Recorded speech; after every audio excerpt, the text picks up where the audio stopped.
নবম দশম শ্রেণীর হিসাব বিজ্ঞান বইয়ের আমরা আজকে অধ্যায় 1 দেখব। অধ্যায় 1-এর যে এমসিকিউ গুলো আছে সেগুলো খুব ভালোভাবে আমাদের পড়তে হবে। এখানে আমরা যদি একটু সূচিপত্রে দেখি, এখানে অধ্যায় 2 থেকে শুরু করে আমাদের অঙ্ক শুরু হবে। 2 থেকে মোটামুটি অধ্যায় 12 পর্যন্ত আমরা অঙ্ক পাবো। আর অধ্যায় 1 এটা সম্পূর্ণ থিওরি, এখানে আমাদের এমসিকিউর জন্য বেশ কিছু প্রশ্ন পড়তে হবে, এখানে কোনো অঙ্ক নেই। তো আজকে চলো আমরা অধ্যায় 1-এর বিস্তারিত একটু দেখি। অধ্যায় 1 হচ্ছে হিসাব বিজ্ঞানের পরিচিতি বা ইন্ট্রোডাকশন টু অ্যাকাউন্টিং। হিসাব বিজ্ঞান সম্পর্কে আমাদেরকে এই অধ্যায়ে বলবে যে হিসাব বিজ্ঞান জিনিসটা কি, সেটা সম্পর্কে চলো একটু জেনে আসি। ব্যক্তি, প্রতিষ্ঠান তথা সমাজের প্রতিটি ক্ষেত্রে অর্থ সম্পর্কিত ঘটনা পরিলক্ষিত হয়। সকল ক্ষেত্রে কি সম্পর্কিত ঘটনা পরিলক্ষিত হয়? অর্থ সম্পর্কিত ঘটনা পরিলক্ষিত হয়। এটা খুব গুরুত্বপূর্ণ একটা বিষয়। আর হিসাব বিজ্ঞান কিন্তু অর্থ সম্পর্কিত ঘটনাগুলো নিয়েই কাজ করে। এই সকল ঘটনার সংখ্যা অগণিত ও বৈচিত্র্যময়, মানে আমাদের চারপাশে অগণিত অর্থ সংক্রান্ত ঘটনা দেখা যায় এবং সেই ঘটনাগুলো অবশ্যই বৈচিত্র্যময় বিভিন্ন ঘটনা। নির্দিষ্ট পদ্ধতি ও কৌশল ব্যতীত এই সকল আর্থিক ঘটনার সামগ্রিক ফলাফল ও প্রভাব জানা কঠিন।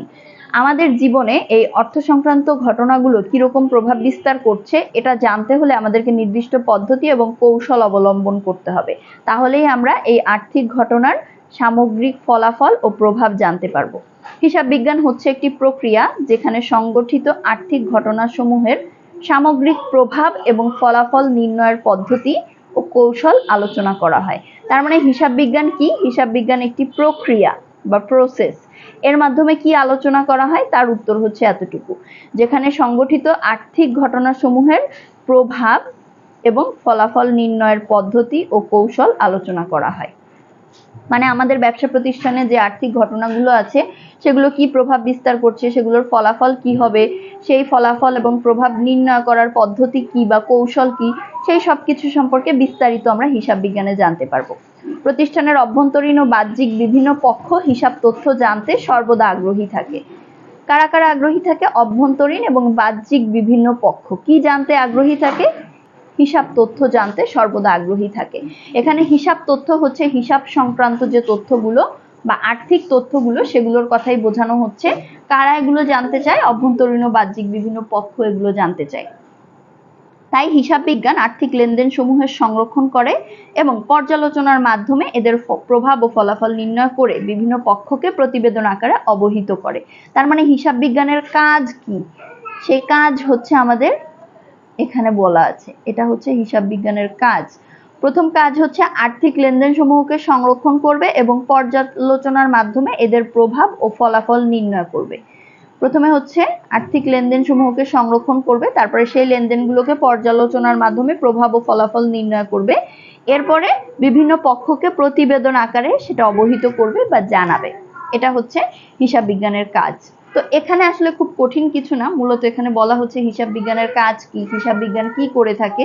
যেহেতু তোমরা ক্লাস 9-এ উঠে প্রথমেই হিসাব বিজ্ঞান জিনিসটা নতুন পাচ্ছ, এই সম্পর্কে তোমাদের আগের কোনো ধারণা নেই, তাই তোমাদেরকে আসলে হিসাব বিজ্ঞান সম্পর্কে এত বিস্তারিত বলা হয়েছে এখানে। এবং এই পুরোটা অধ্যায় জুড়ে আসলে আমাদের হিসাব বিজ্ঞান সম্পর্কে অনেক কিছু বলবে। তো হিসাব বিজ্ঞানের এই বিষয়গুলো আমাদের খুব ভালোভাবে বুঝতে হবে প্রশ্নের উত্তর করার জন্য এবং হিসাব বিজ্ঞান জিনিসটা কি এটা বোঝার জন্য।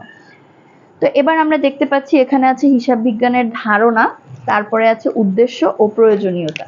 তো এটা আমি একটু দাগ দিয়ে নিচ্ছি, তোমাদের কাছে হাইলাইটার থাকলে তোমরাও এটা এইভাবে হাইলাইট করে নিবে, তাহলে পড়তে গেলে খুব ভালোভাবে তোমার মনোযোগ আকর্ষণ হবে এবং মনে থাকবে। কোন পয়েন্টটা কিভাবে পড়তে হবে এটাও খুব ভালোভাবে বুঝতে পারবে। তো শুরুতে আমাদের আছে হিসাব বিজ্ঞানের ধারণা। সেই হিসাব বিজ্ঞানের ধারণা সম্পর্কে আমরা চলো একটু জেনে নিই। হিসাব বিজ্ঞান এমন একটি প্রক্রিয়া যার মাধ্যমে কোনো ব্যক্তি বা প্রতিষ্ঠানের যাবতীয় আর্থিক কার্যাবলী, যেমন খরচ পরিশোধ, আয় আদায়, সম্পদ ক্রয় ও বিক্রয়, পণ্য ক্রয় ও বিক্রয়, দেনাদার হতে আদায় এবং পাওনাদারকে পরিশোধ ইত্যাদি হিসাবের বইতে সুষ্ঠুভাবে লিপিবদ্ধ করা হয়। কি করা হয়? লিপিবদ্ধ করা হয়। এটা খুব গুরুত্বপূর্ণ একটা বিষয়।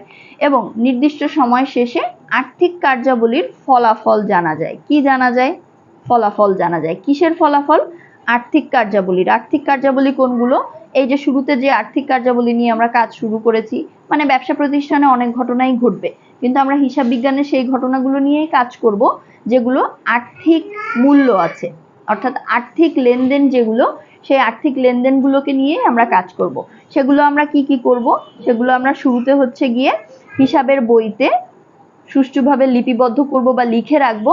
এরপরে দ্বিতীয় কাজ হচ্ছে নির্দিষ্ট সময় শেষে, এই নির্দিষ্ট সময়টাকে বোঝায় হিসাবকাল, নির্দিষ্ট সময়টা বলতে বোঝায় হিসাবকাল। আমি এখানে লিখে দিচ্ছি হিসাবকাল। এক একটা ব্যবসা প্রতিষ্ঠানে হিসাবকাল এক এক রকম হয়ে থাকে। কারো হিসাবকাল 6 মাসের হয়, কারো হিসাবকাল 1 বছরের হয়। হিসাবকাল মানে হচ্ছে আমি নির্দিষ্ট সময়, কতটুকু সময়ের হিসাব একবারে করব। কেউ 1 বছরের হিসাবকাল মেনটেন করে, তারা বছরের শুরু থেকে শেষ পর্যন্ত 1 বছর শেষ হলে তারা সব লেনদেনগুলো লিপিবদ্ধ করে এবং সবকিছুর হিসাব নিকাশ করে। কেউ 6 মাসের হিসাবকাল মেনটেন করে, তারা 6 মাস অন্তর অন্তর হিসাব নিকাশের কাজ করে। তো এটাকেই বলছে যে নির্দিষ্ট সময় শেষে আমি হচ্ছে আর্থিক কার্যাবলীগুলোর ফলাফল জানতে পারবো হিসাব বিজ্ঞানের মাধ্যমে। তার মানে হিসাব বিজ্ঞান হচ্ছে একটা প্রক্রিয়া। এটা একটা প্রশ্নের উত্তর যে হিসাব বিজ্ঞান কি? এটা একটা প্রক্রিয়া, এবং এই প্রক্রিয়ার মাধ্যমে কি জানা যায়? আর্থিক কার্যাবলী লিপিবদ্ধ করা যায় এবং এর ফলাফল জানা যায়। হিসাব বিজ্ঞান বিষয়ে ব্যবসার আর্থিক লেনদেন লিপিবদ্ধকরণ, শ্রেণীবদ্ধকরণ, ব্যাখ্যাকরণ পদ্ধতি আলোচনা করা হয়। তার মানে কি আলোচনা করা হয়? একটা ব্যবসার আর্থিক লেনদেনের লিপিবদ্ধ করব কিভাবে বা লিখব কিভাবে, শ্রেণীবদ্ধকরণ করব কিভাবে বা বিভিন্ন শ্রেণীতে ভাগ করব কিভাবে, আর ব্যাখ্যা করব কিভাবে, মানে ওই লেনদেনগুলোকেই আবার ব্যাখ্যা করার প্রয়োজন হয়। এই সব কিছুর পদ্ধতি সম্পর্কে হিসাব বিজ্ঞান আলোচনা করা হয়। এর ফলে ব্যবসা প্রতিষ্ঠানের আর্থিক অবস্থার পরিবর্তন নির্ণয় করা যাবে এবং এসব তথ্যাবলী ব্যবসা প্রতিষ্ঠানের বিভিন্ন সিদ্ধান্ত গ্রহণে সাহায্য করবে। তার মানে এর ফলে কি হবে? আমাদের আর্থিক অবস্থার পরিবর্তনটা আমরা নির্ণয় করতে পারবো যে কতটুকু পরিবর্তন হয়েছে, এবং এইসব তথ্যাবলী ব্যবসা প্রতিষ্ঠানের বিভিন্ন সিদ্ধান্ত গ্রহণে সাহায্য করবে। আমার ব্যবসা প্রতিষ্ঠানে কোন কাজের জন্য কি সিদ্ধান্ত নিতে হবে, সেটা আমরা এই আর্থিক তথ্যগুলো থেকে সিদ্ধান্তটা নিব।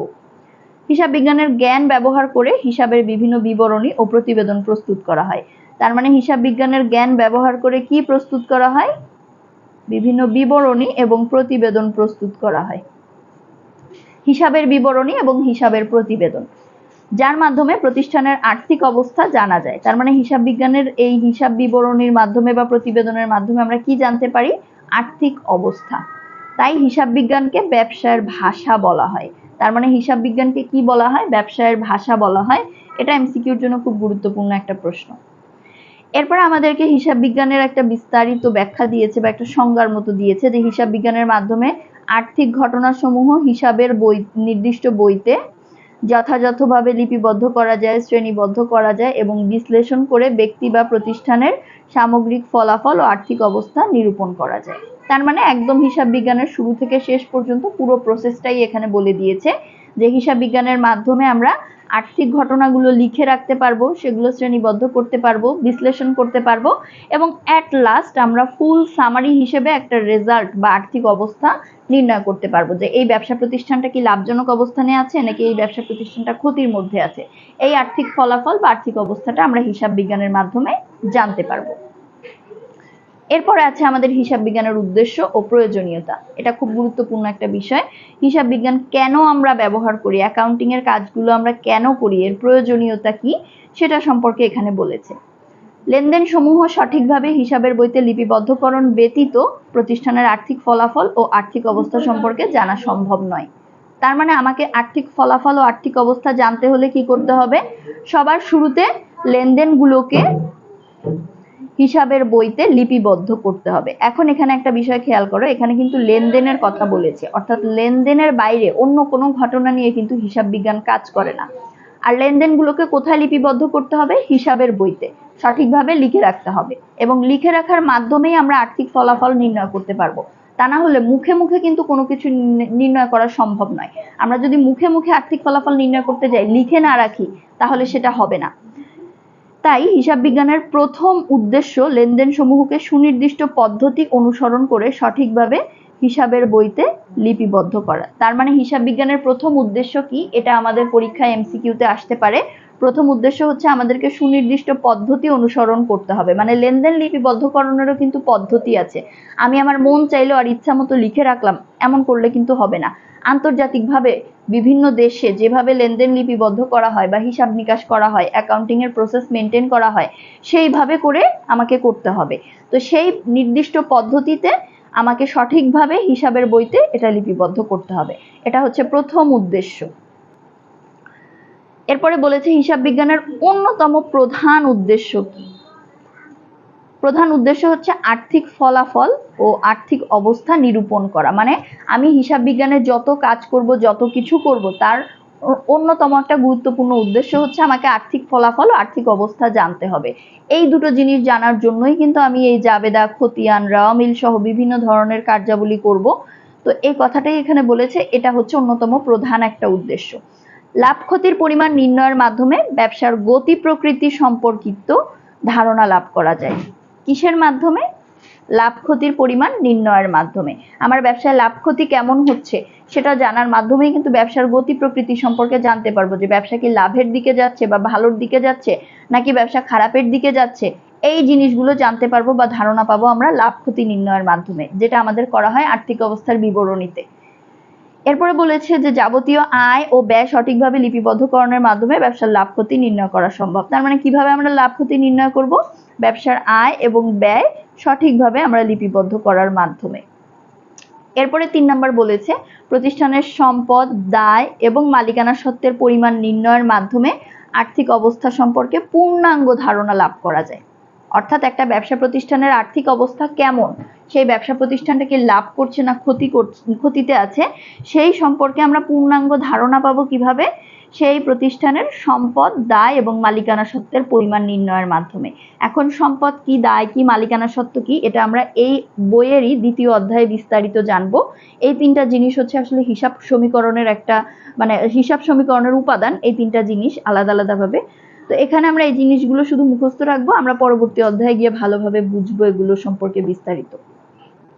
এরপর বলেছে ব্যয় নিয়ন্ত্রণের মাধ্যমে প্রতিষ্ঠানের কাঙ্ক্ষিত ফলাফল অর্জন করা সম্ভব। এখন প্রতিষ্ঠানের কাঙ্ক্ষিত ফলাফল অর্জন করতে হলে বা কাঙ্ক্ষিত ফলাফলটা কি যেটা আমরা অর্জন করতে চাই, সেটা হচ্ছে মুনাফা অর্জন। প্রতিষ্ঠানের কাঙ্ক্ষিত উদ্দেশ্যটা হচ্ছে মুনাফা অর্জন। এখন কিভাবে আমরা কাঙ্ক্ষিত ফলাফলটা অর্জন করতে পারবো? ব্যয় নিয়ন্ত্রণের মাধ্যমে। মানে ব্যবসা প্রতিষ্ঠানের বিভিন্ন ব্যয় সংগঠিত হয়, সেগুলো আমাকে নিয়ন্ত্রণ করতে হবে, অপ্রয়োজনীয় ব্যয়গুলোকে বাদ দিয়ে দিতে হবে। হিসাব বিজ্ঞান ব্যবসার যাবতীয় ব্যয় সঠিকভাবে লিপিবদ্ধকরণের মাধ্যমে ব্যয় নিয়ন্ত্রণে সহায়তা করে। এখন কিভাবে আমরা ব্যয়টা নিয়ন্ত্রণ করতে পারবো? যাবতীয় ব্যয় আমাকে সঠিকভাবে লিপিবদ্ধ করতে হবে বা লিখে রাখতে হবে।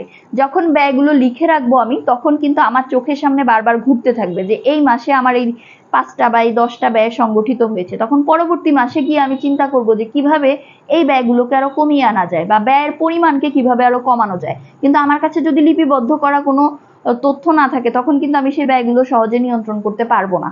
কারণ আমি কিন্তু সব ব্যয়গুলোকে এক জায়গায় তখন পাবো না, আমি জিনিসগুলোকে ভুলে যাব। তো এই জন্য ব্যয় নিয়ন্ত্রণের জন্য আমাকে ব্যয়কে সঠিকভাবে লিপিবদ্ধ করতে হবে। এরপরে বলেছে ব্যবসা প্রতিষ্ঠানে প্রতারণা ও জালিয়াতি রোধে হিসাব বিজ্ঞানের বিকল্প নেই। মানে বিভিন্ন কর্মকর্তা, কর্মচারী সহ তৃতীয় পক্ষ যারা আছে সবাই বিভিন্নভাবে প্রতারণা এবং জালিয়াতি করতে চায়। তো তাদের জালিয়াতিগুলো, প্রতারণাগুলো রোধ করার জন্য হিসাব বিজ্ঞানের ব্যবহার করতে হবে আমাদের। এরপরে বলেছে যথাযথ হিসাব রক্ষণের মাধ্যমে প্রতারণা ও জালিয়াতি রোধের পাশাপাশি তা নিয়ন্ত্রণ করা সম্ভব।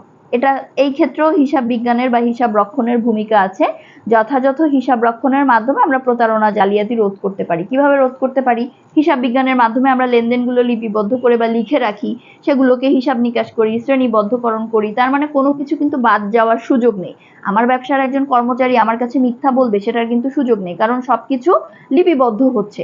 এভাবে করেই কিন্তু আমরা এই প্রতারণা, জালিয়াতি রোধ করতে পারি।